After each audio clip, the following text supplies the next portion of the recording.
Hello and welcome to Stage 9 of the Vuelta 2021. The organisers had ensured Monday's rest day would be more than welcome, with over 4,500 metres of climbs on the day's stage. The toughest section was reserved for the end of the 188km route from Puerto Lumbreras to Alto de Belefic, with the first all-category climb of this year's race that features a brutal early section at 15% gradient. The contenders were clearly keeping their powder dry, as it wasn't until we'd had some 80 kilometres in the first climb, a Category 2, that the day's first breakaway formed. Wout Poels was passed by Romain Bardet at the head of the race, with the Frenchman on the hunt for King of the Mountains points.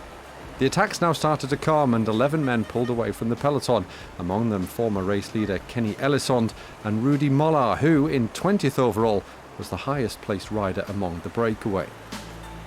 But they weren't going to get too far, with Roglic's Jumbo-Visma team and the Ineos Grenadier riders keeping a close eye on them. There were just fewer than 2 minutes between the lead group and the peloton when, with 70 kilometres left, Damiano Caruso attacked, followed by Bardet and Rafa Majka.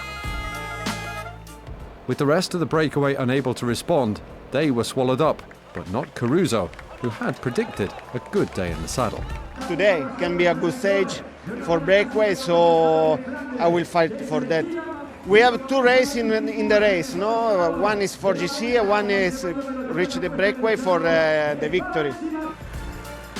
A quartet formed behind Caruso, with Bardet and Majka joined by Martin Tusveld and Julen Amizketa, but the Italian kept them at bay, pulling nearly 2 minutes clear inside the final 50k's.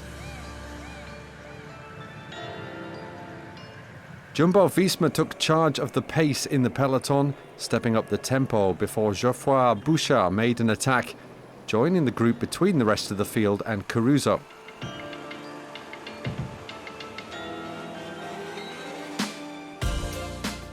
The Bahrain victorious rider wasn't slackening off though, and he kept them at bay before pulling even further clear, helped in part by problems for his pursuers. Problem for Romain Bardet. Oops, a gear problem for Romain Bardet.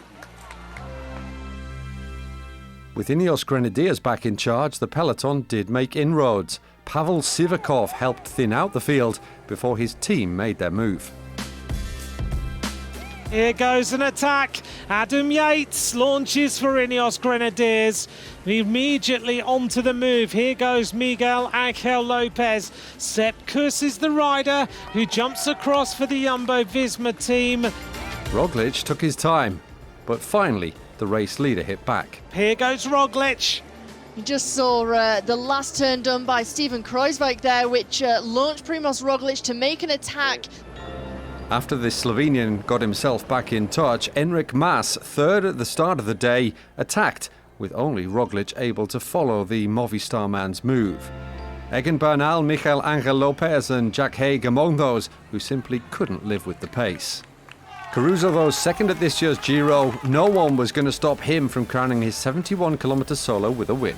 100 metres to go for Caruso on an assault across the mountains in Spain in La Vuelta. Damiano Caruso wins a key stage in La Vuelta, 9th stage to Bahrain victorious, and 2 Grand Tour stage wins this year.